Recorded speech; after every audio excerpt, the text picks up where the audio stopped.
Greetings, everyone. Welcome to NB100. Congratulations on being accepted into the program. My name is Margot Saulnier.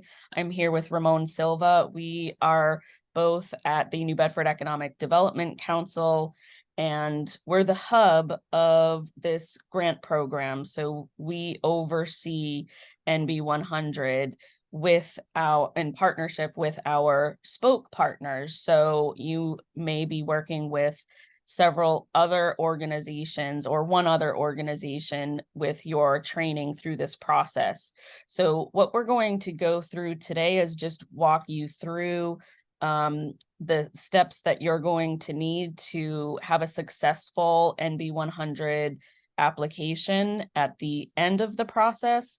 So you may be coming to us early on before you begin your training, and this is going to be an excellent overview of what to pay attention to with your training and ask questions with your spoke partner.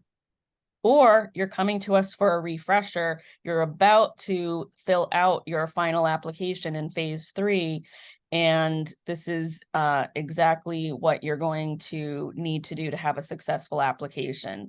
So I am going to hand it off to Ramon, who is sharing his screen right now, to give you a little bit more detail in this NB100 program. Thank you, Margaret. So whether you are filling out your phase 3 application or looking at this for the first time prior to your technical assistance, this is a good preview of what you're going to need to submit a complete phase 3 application to be reviewed. The first item is a narrative business plan of your business. Now, this should explain to someone who has no idea what your business is or what you're doing, what product or service you're going to provide, and what is the basis for the revenue that you're going to be generating. Question 1 on the phase 3 application asks you to upload the business plan. What is required is linked to where it says, please use the template here. As I link to that template, there's going to be a fillable PDF that pops up. You'll see the form fields that can be easily filled in, some background information on your business's legal name, whether you are a sole proprietor, an LLC, an S Corp, a C Corp, your business's DBA name. If you're a sole proprietor, you may operate under a different trade name, or even if you're an LLC, you may have a DBA name that you do business as, the business's legal address, the business structure, your business EIN, which if you're a sole proprietor, may be your social security number, or perhaps you have a separate EIN number that you apply to for the IRS. Your business phone can be your cell phone, your business email, your business website, if you have one. And then ownership of your business for anyone who owns 20% or more of the business. Second page is where we start to get into some background on your business. What is the date it was established? If you're a new business, maybe it hasn't been established yet, or it will be established in the future. You can just put TBD there. When did your business open, or when do you expect it to open if you haven't opened yet? And then how much money from loans or outside investment, how much will you contribute? This should be the total of what your business needs to get started, and a short description of where that money's going to come from. Whether you're relying on the Kickstarter grant, you're relying on some private investment, whether you've taken out another loan from a bank, whether you have some family that's giving you money to get started. How or what is the money needed for? Simple description of what those costs are and where the money's going to be applied, and then how will the funds benefit the business? This one should be pretty simple for just about everyone, because this is a startup business program. It should be, it's going to provide you the funding to get your business off the ground. And your business description, first thing should be, what good or service are you providing? What's the need for that good or service? Comes down here in your market information. The present size of the market should be based on a little bit of research that you've done, and you should know, what is your customer base? What's the market's growth potential? When the market does grow, how will you grow with it? How are you satisfying your market? How are you going to price your service? And this is important. This should be, if you're providing a service, are you charging by the hour? Are you charging by the service? Do you have a flat rate? Do you have a fee for a product? Do you have a product that you have to manufacture, that there are costs involved in that project and you're charging 2 or 3 or 4 times the cost? How will you attract and keep your market? Should be some type of marketing plan that you may have. And then how are you going to attract repeat customers? And then what price are you charging for your product or service, and how does that relate to the rest of what's being charged in the market? How did you arrive at that price? A little bit of what I explained before of what does it actually cost you to produce that product or service? And then are you going to be profitable at that price? This question is important because it may be, and it may help you think about what you're actually charging for your product or service. Could you charge a higher price, but will that decrease your market share? If you charge the lower price, does that mean that you're going to be profitable? So how did you arrive at the price that you're charging, or the price at which you're selling, and how does that price make sense? Competition in your market. Everyone that's looking at going into the business should think about, does that product or service already exist in the market? And what are other people charging for it? How will you differentiate your product or service from theirs so that people are going to choose you over someone else? And then how are their operations similar or dissimilar to yours? Are they more focused on volume and you're more focused on quality? Are they more focused on providing a product or service at a cheaper price, but you're going to charge a higher price, but you're going to provide better customer services? And then something that you should also think about is, how are they stronger than you, and how may they be weaker than you, so that you'll be able to gain market share? These next questions about the location of your building or your space are important for a few reasons. One, are you operating your business out of a space that makes sense, both physically, does the space work for you? And also, can you afford, or does it make sense to your budget? The space may work for you physically, but if it's priced out of your range, it doesn't work for the budget of your business. Or are you trying to operate a manufacturing company out of your bedroom that doesn't work physically for you? It may have a cheap cost, but it may not work as a physical space. And that's pretty much what that first question is about. Then, is it leased or owned? Are you requiring renovations? If there are renovations required and you're leasing space, are you required to do those renovations, or are they provided by your landlord? Any type of leasehold improvements that you have to make, or even if it's space that you own, are there any type of renovations that you have to make that should be included in your startup cost?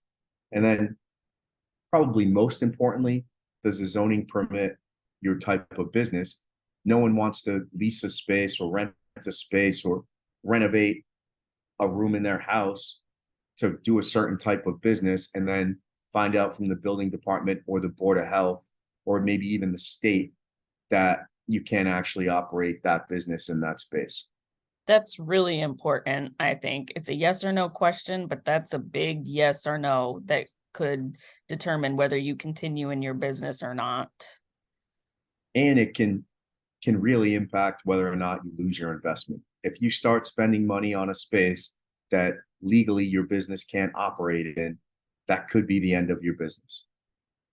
Or it could require you to jump through legal hoops, with zoning changes or other type of legal issues that you really could have avoided. Management is important. For most people that are just starting out, they're going to be the manager of their business. It's important that you have some background in management, whether you have background as experience or background in another business, you should at least do some research on what it takes to effectively manage a business. Even if you don't have employees, you're still responsible for managing a business. And that means, for most people, doing the books for that business, doing the banking for that business, doing the marketing for that business, doing your legal and making sure that you have in permits, the proper permits and proper licenses to operate, making sure that you have the proper insurance. Those are all things that, as a business manager, you're going to be responsible for. And that's why we ask these questions. If your business is hiring people other than you as the manager, we just ask some questions here about what are those positions that you're going to need to hire for, the estimated number of hours that they're going to work, and then whether it's hourly or weekly or salary, what is their projected pay? Because that should be factored into the next part when we start to look at your business expenses. Can I pause you for a second there and ask, for this personnel question, let's say, for example, you have management experience, but you don't have experience with accounting and managing books, but you're going to, or you have already hired a bookkeeper. Would this go into this section? That's a good question. This is for only employees of the company.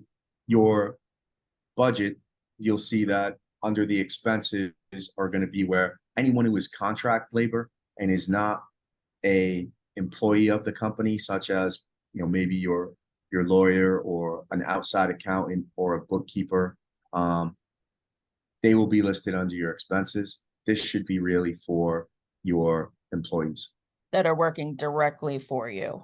Directly for you, getting a paycheck. Great. Thanks.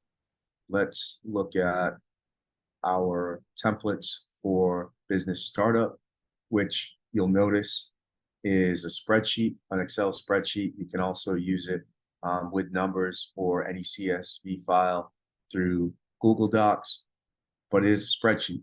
So you'll notice that the spreadsheet opens in page view. What you may have to do, depending upon the settings of what you're using, is make sure that everything shows up on the same page. So the first page of our spreadsheet that comes up is the projected income statement. So for year 1 and year 2, what are you expecting your gross sales to be? If I put in a number here that we're expecting $50,000 of gross sales in our first year, what is the cost of goods sold? If I am providing a service, I may not have cost of goods sold. If I'm selling a product, I am going to have the price of whatever I pay for that product. If I'm a carpenter and I am, building porches or decks for people, whatever the cost of the materials that I use would go here. If I am an artist, I may choose to, per project or per service that I'm selling, I may have a cost for each of those projects.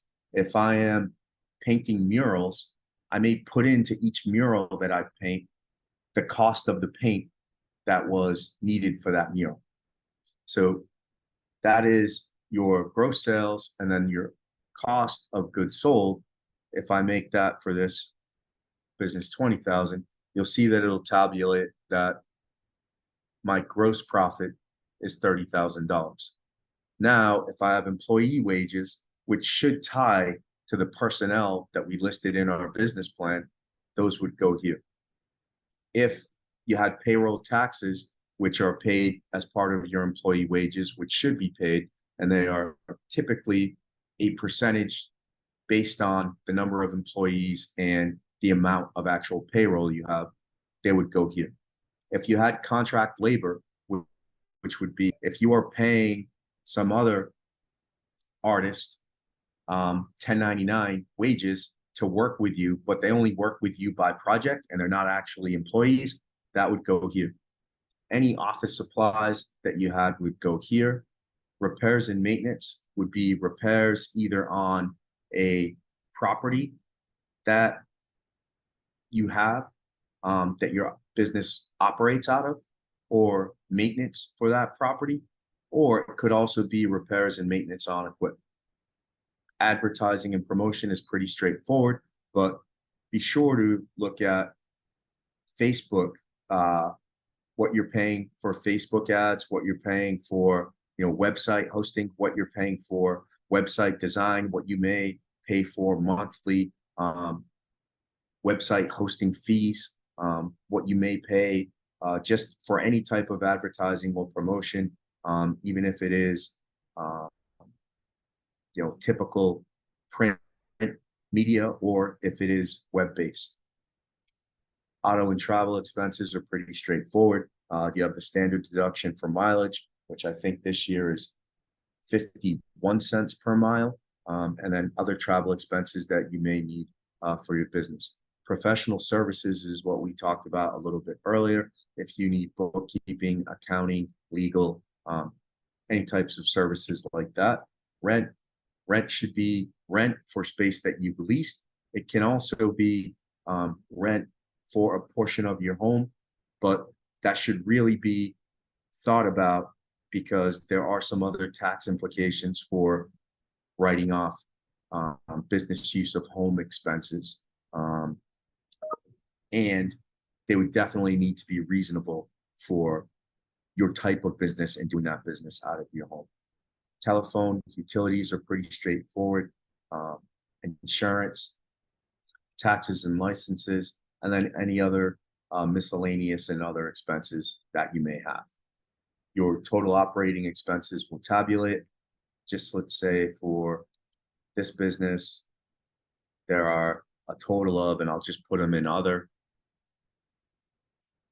$10,000 of expenses. You'll see total operating expenses at $10,000, and your operating profit is $20,000 for the year.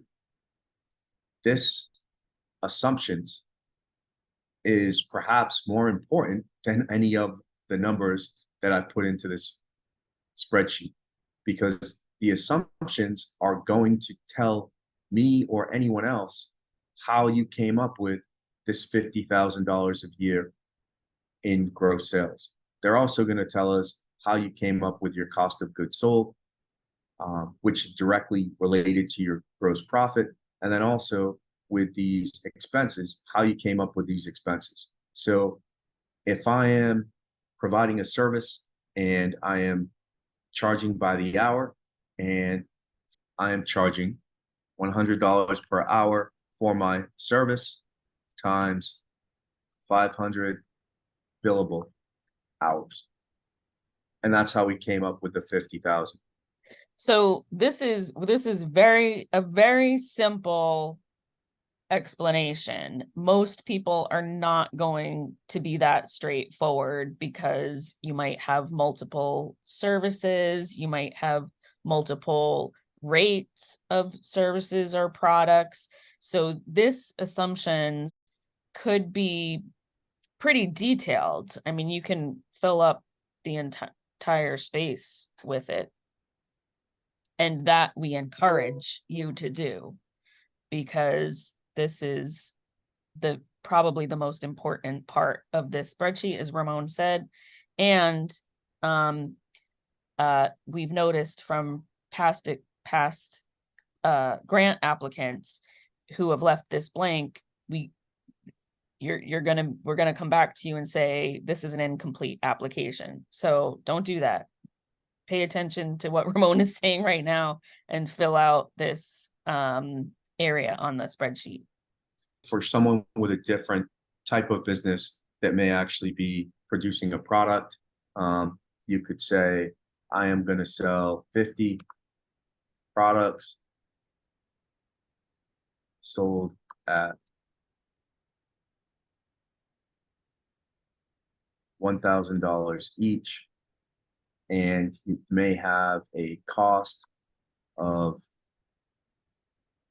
$200. each. One other thing to keep in mind is that these assumptions should be reasonable.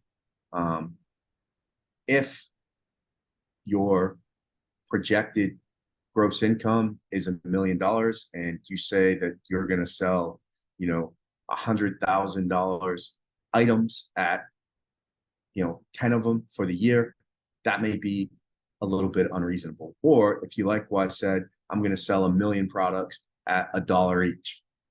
That's probably not reasonable. So these numbers should be reasonable and should tie back to what you've explained your product or service that you're providing in your business plan actually is.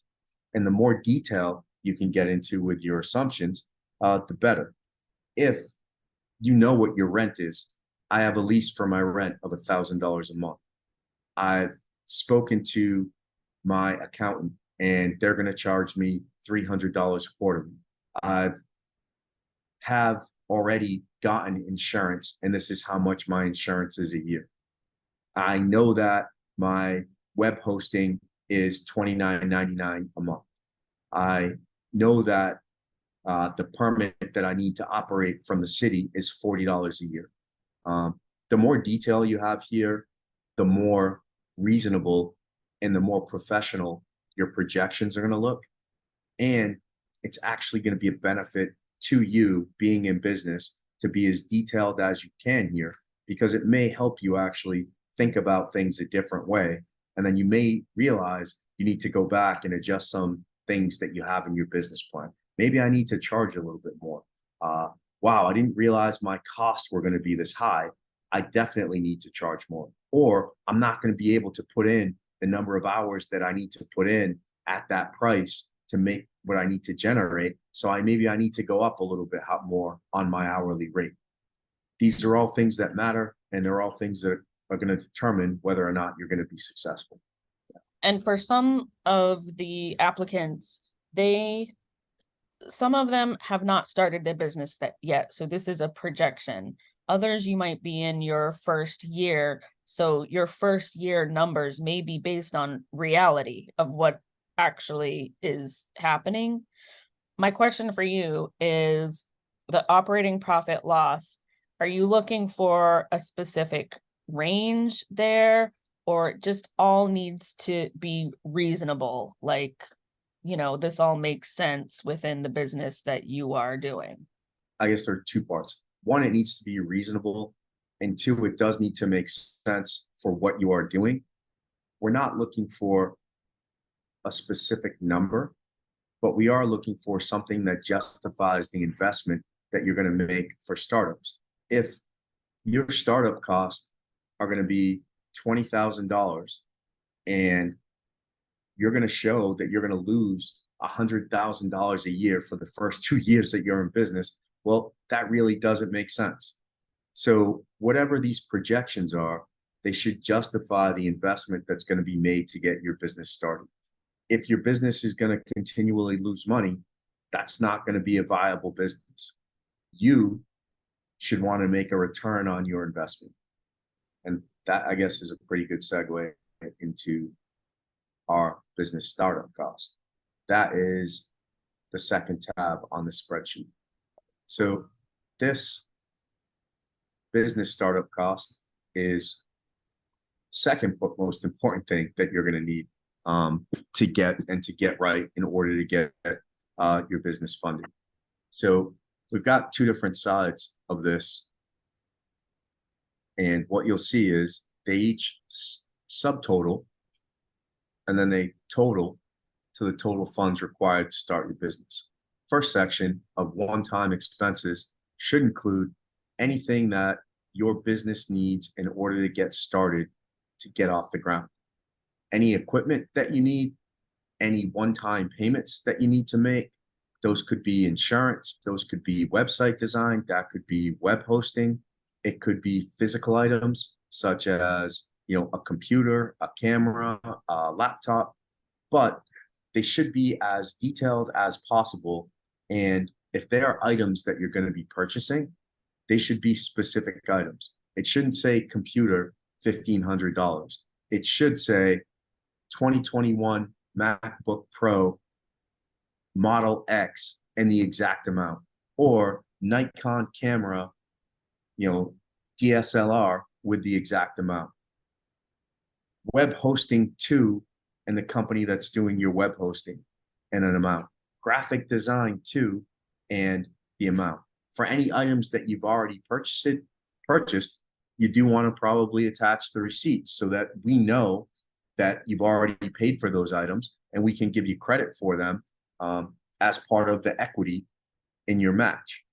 If you've already done some of the work or you've provided a service that your business may have needed to get outside, then you should say, hey, I've designed my own website and this is the amount that would have cost me to do somewhere else. Probably wasn't $10,000, and you're probably not going to get credit for $10,000 for designing your own website. But if it's a reasonable amount, we'll give you credit for that into the equity that you need to provide as a match for this grant. In addition to the equipment and one-time expenses, you may have needed some licenses, you may have needed some permits, you may have done some marketing. Margot, help me out if there's any other type of one-time expense that someone may have had. Can you put a deposit for your physical space? Absolutely. Deposits for a lease, deposits you may have had to put with utility companies, anything like that should also be included. And any equipment or supplies that you've needed to get started. Those should also be listed, but they should be as detailed as possible, and they shouldn't just be roundabout numbers. Okay, this is really good information to put the exact computer, the exact equipment with exact prices. Sure. If you want to go on Amazon or Best Buy and print out, hey, I'm buying this, or I'm building out a salon and these are the chairs that I'm getting and I need 4 of them, or I have an estimate from a plumber to do the work for the space that I'm going to lease, and this is what it is. Anything like that, as specific as possible. Receipts for stuff that you already have, maybe a cut sheet for stuff that you're going to purchase. That should be included there. Okay. How would they provide receipts? Is that something? Yep. They can be uploaded with a PDF of this spreadsheet into that space where it asks for your startup cost. Any addendums or attachments that anyone needs to make can be uploaded as PDFs right into Submittable. So the second part of this spreadsheet, your monthly fixed operating expenses. These could be rent, utilities, monthly web hosting, monthly insurance. Most of these items are on that first tab in your projected income statement. So would you say? Yes. So this is going to be where that first projected income statement is going to be your annual expenses. This is what are those expenses monthly, and they should tie. What I like about this template is that the formula here will tabulate per month. So you could do 1 month, 2 month, 3 month, or 12 month and get your total that you want to put in your yearly expenses. Start with this sheet first. Yeah. You'll know that, all right, my 12 months of insurance that should go on my projected income statement is the total of what the 12-month number on this spreadsheet is. These sheets should tie back and forth. For your monthly fixed operating expenses that we will give you credit for as a startup cost, for most businesses, I would say are probably going to be limited to 2 or 3 months. By that time, you should be generating enough revenue to hopefully meet your monthly expenses. You may not meet all of your expenses if your business is not projecting a profit in the first year, but for many of your monthly fixed operating expenses, you should be able to cover. So if you have rent and your rent is $1,000 a month and you're projecting that for 3 months, it's going to need to be covered by your startup expenses. You will see that your 3 months worth of rent are now totaled into the total funds required to start up your business. If there are one-time expenses, and if I need a MacBook Pro 2021 and I know that that price is $12.21 at Best Buy, then now we know that our total funds required to start this business are $4,221. This is important. So everyone, please pay attention. This grant program is a $10,000 maximum to go towards your startup cost, but it requires a 50% match. So in order to be eligible for the full $10,000 grant, your business startup cost must total at least $15,000. You must provide $5,000 worth of equity in order to receive the full $10,000 worth of grant. Now, that equity can come in multiple different ways. It can be a service that you're providing to your company that, based on an reasonable hourly wage, you're going to donate back to the company, or you're going to use as equity to get your company started. You may have already purchased something. If you've already bought this MacBook Pro, you should put it's already been purchased and provide a receipt. That way we can give you credit that these items that have already been purchased that you're going to use to start your business. This is something else that's important. If all of these costs come up to $100,000 to start your business, and you are then eligible for a $10,000 grant, we are going to need to see where that other $90,000 is coming from. So we can't provide you with $10,000 to start your business that cost $100,000 without proof of where that other $90,000 is, because then you're going to have $10,000 from us and needing $90,000 more to get started, and that's not going to work. So any amount here for the total funds required should be able to show where that money's coming from, whether it's $10,000 from us and $5,000 from you, either in cash that you have in the bank, or that you're going to borrow from a parent, or you're going to borrow from a friend, or you've taken out a loan for. We're going to need to see where whatever cost in excess of our $10,000 and your $5,000 in equity that you're going to demonstrate that you're putting in somehow is coming from. I do think that that is the most important thing that some people might not realize, that total funds like this is the most important page, because the total funds required needs to be 15,000 or more. Right.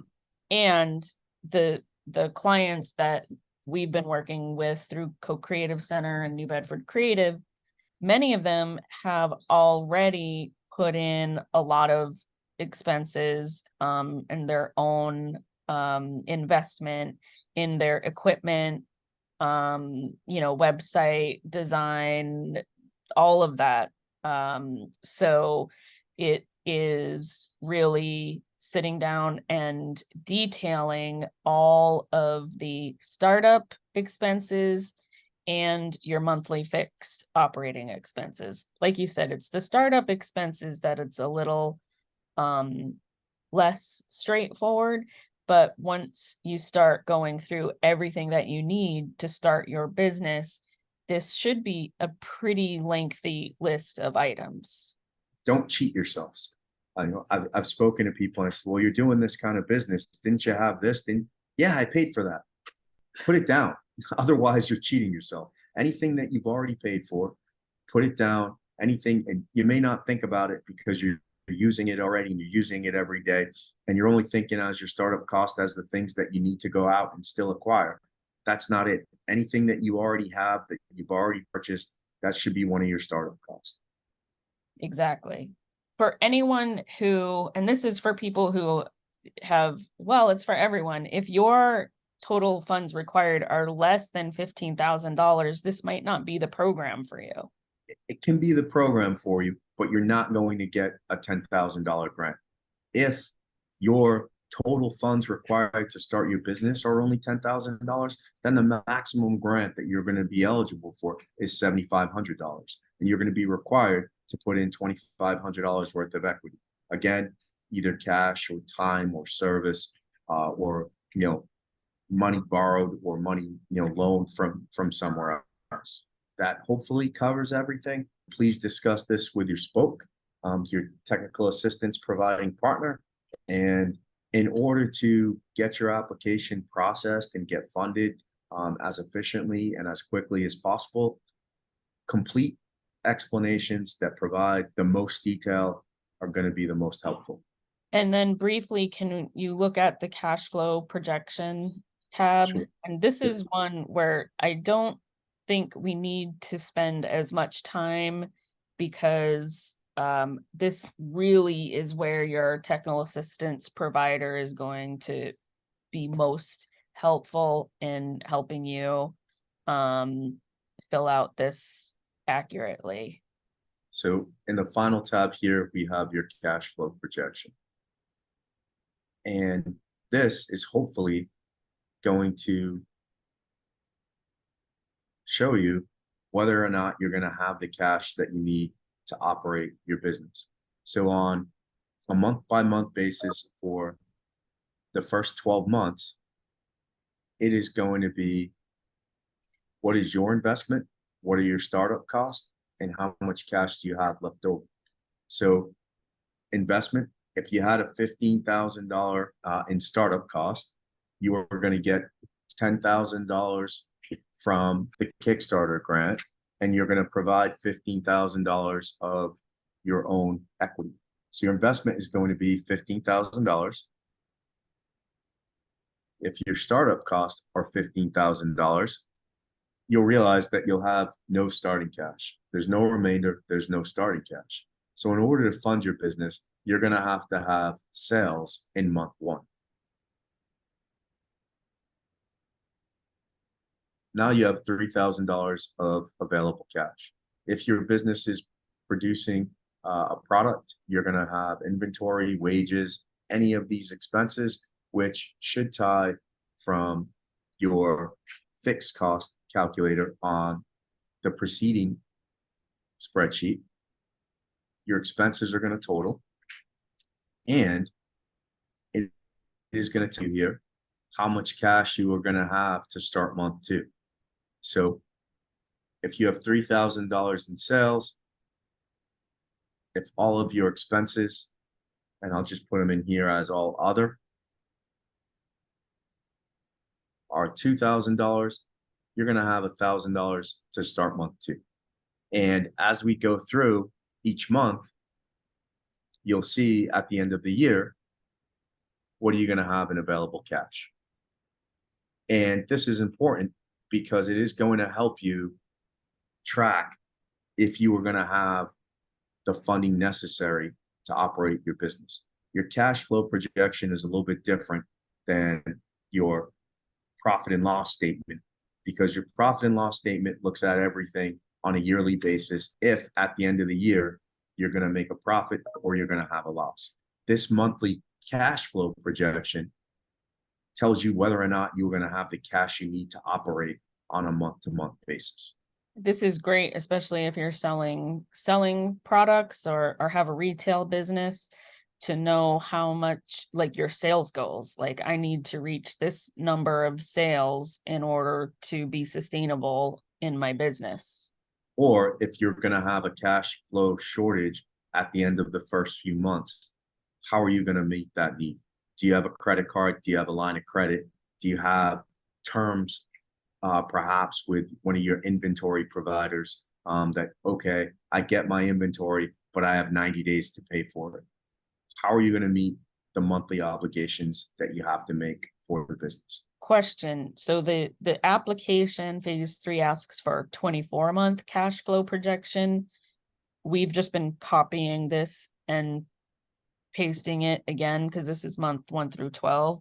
So then we would just do 13 through 24. Yes, or you can do this sheet twice, total it and keep it at the end. I think that completes our review here. Any last words of advice for our NB100 applicants? When you have a question, ask a question.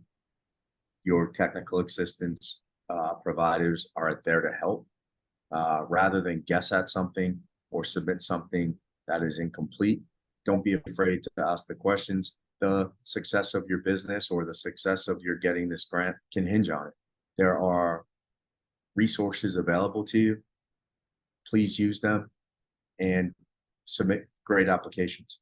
Before you submit your phase 3 and click that submit button on phase 3, make sure your technical assistance provider, your spoke partner, has reviewed your application. That's why we're partners with our spoke partners, to make sure that you get what you need so that you have a successful application. And with that, I think we can conclude this session. Again, ask questions, go to your spoke partners first, use Submittable to submit your questions to the EDC, and good luck.